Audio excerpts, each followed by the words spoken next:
Assalamualaikum viewers, welcome to Academia Coaches. Today I will discuss about the nucleus of cell. Nucleus contain the most important position in both animal cell and in the plant cell. It control life and activities of the cell. The nucleus was first discovered by Robert Brown in 1831. Robert brown जो था इन 1831 उसने discover किया था nucleus को. Nucleus was discovered due to its prominency. Nucleus is darker than surrounding cytoplasm. तो Robert Brown ने discover किया था 1831 में न्यूक्लियस को. वो जो इसकी डिस्कवरी की थी ड्यू टू इट्स प्रोमिनेंसी कि न्यूक्लियस जो होता है वो प्रोमिनेंट होता है और मच डार्कर होता है than the surrounding cytoplasm. In the animal cell, the nucleus is present in the center of the cell. In animal cell, center of the cell, nucleus is present. जब हम animal cell को देखते हैं तो animal cell में जो होता है वो सेंटर में प्रेजेंट होता है न्यूक्लियस, लेकिन जो प्लांट सेल होता है उसमें वो प्रेजेंट होता है toward the edges due to present of vacuole. और सेकंड हम देखते हैं कि अगर ये है प्लांट सेल तो प्लांट सेल में ये टुवर्ड्स द एज प्रेजेंट होगा न्यूक्लियस. क्यों होता है towards the as?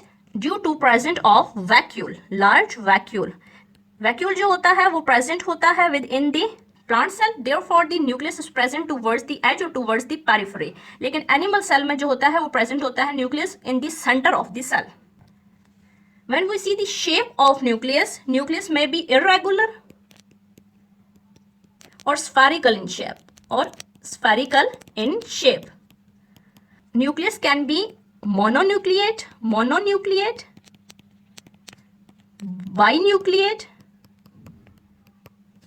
or multinucleate. Mononucleate होता है the cells contain only one nucleus. When the cell contain only one nucleus, जब सेल के अंदर एक न्यूक्लियस प्रेजेंट हो तो उसको हम कहते हैं mononucleate. When the cell contain two nuclei, जब दो न्यूक्लियस प्रेजेंट हो, टू न्यूक्लिया प्रेजेंट हो, the cell is known as binucleate. When more than two nucleus are present, more than two nucleus are present, the cell is known as multinucleate. So cell can be mononucleate, binucleate और multinucleate. जब एक nucleus present होगा तो cell को मोनोन्यूक्लिएट कहेंगे, दो present होंगे बाइन्यूक्लिएट कहेंगे और मोर देन 2 होंगे तो मल्टीन्यूक्लिएट कहते हैं. Now what is the structure of nucleus? कि न्यूक्लियस का जो स्ट्रक्चर होता है वो कैसा होता है? When we study the structure of the nucleus, nucleus is made up of nuclear envelope. nuclear envelope present होता है जो कि मेम्ब्रेन होती है न्यूक्लियस की, जो सेपरेट करती है न्यूक्लियस को from the cytoplasm. And the nuclear which is present with in the nucleus, nuclear और न्यूक्लियोलस. न्यूक्लियोलस जो कि प्रेजेंट होता है विद इन द न्यूक्लियस, और ये डार्कली स्टैंड बॉडी होती है which is present with in the nucleus. And the nucleus is also made up of chromatin network. Chromatin network present होता है within the nucleus. Chromatin network. And the shape like nucleoplasm. And the nucleus also contain nuclear pores. इस तरह के जो होते हैं वो nuclear pores होते हैं with in the nucleus. Nuclear pores.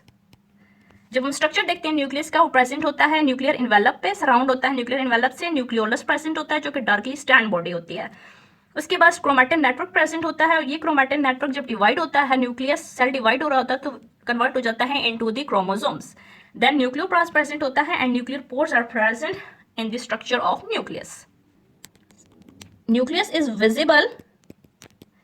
Visible nucleus उस कंडीशन में होता है when cell is non dividing, कि जब सेल डिवाइड नहीं हो रहा होता, जबकि सेल डिवीजन जब शुरू हो जाती है, जब सेल डिवाइड हो रहा होता है, तो न्यूक्लियस जो होता है वो डिसअपियर हो जाता है। Disappear nucleus when cell is dividing. जब सेल डिवाइड हो रहा होता है तो फिर न्यूक्लियस जो होता है वो डिसअपियर होता है, and this nucleus is replaced by chromosomes. Chromosomes क्या होते हैं इसका मेंशन आपको नेक्स्ट लेक्चर में डिटेल से बताऊंगी। इधर मैं आपको ये बताऊंगी कि the heredity material is present in the form of chromosome, present in form of chromosome, के क्रोमोसोम्स की फॉर्म में जो होता है वो प्रेजेंट होता है हेरिडिटी मटेरियल, और ये कंट्रोल करता है activities of cell, controls activities of cell, activities of cell, cell की जो एक्टिविटीज होती हैं वो उसको कंट्रोल करता है, और इसमें आरएनए और प्रोटीन होते हैं और एंजाइम होते हैं जो केमिकल कंपोजिशन जो होते हैं वो बनाते हैं न्यूक्लियस के। न्यूक्लियस जो होता है वो कंसिस्ट होता है न्यूक्लियर मेम्ब्रेन, न्यूक्लिया, न्यूक्लियोप्लास्ट, एंड इंशाल्लाह ताला in my next lecture I will discuss one by one about nuclear membrane, nucleolus and chromosomes. Thank you so much viewers and Allah Hafiz. Do not forget to subscribe my channel for latest and more relevant videos. Thank you.